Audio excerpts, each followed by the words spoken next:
The Taj story గతేడాది థియేటర్స్లో release అయిన ఈ మూవీ ఎన్నో వివాదాలకు దారితీసింది. అందులోనూ తాజ్ మహల్ నుంచి శివుని విగ్రహం బయటకు వస్తున్నట్టుగా ఈ మూవీ ప్రమోషన్స్ కోసం డిజైన్ చేసిన ఓ పోస్టర్ అప్పట్లో సంచలనంగా మారింది. ఈ మూవీని థియేటర్స్లోకి రాకుండా బ్యాన్ చేయాలనే డిమాండ్ ఓ వర్గం నుంచి సీరియస్గా వచ్చింది. అయితే వివాదాల మధ్యలోనే అక్టోబర్ 31, 2025లో రిలీజ్ అయిన ఈ మూవీ బాక్సాఫీస్ దగ్గర మరో వర్గం ప్రేక్షకులను ఆకట్టుకుంది. మంచి కలెక్షన్స్నే రాబట్టింది.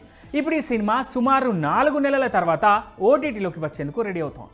The Taj story movie digital streaming హక్కులను సొంతం చేసుకున్న ప్రముఖ ఓటీటీ సంస్థ లయన్ గేట్స్ ప్లే ఈ మూవీని మార్చి 13 నుంచి స్ట్రీమింగ్ చేయనున్నట్టుగా అఫీషియల్ అనౌన్స్మెంట్ చేసింది.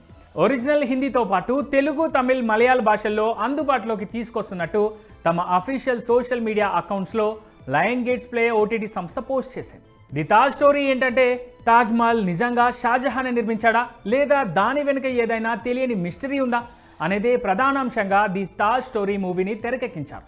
తాజ్ మహల్ ఓ పురాతన శివాలయమని, దీన్ని షాజహాన్ ఆక్రమించి సమాధిగా మార్చాడని చరిత్రకారుడు పిఎస్ ఓక్ వివాదాస్పద సిద్ధాంతాన్ని ప్రతిపాదించాడు.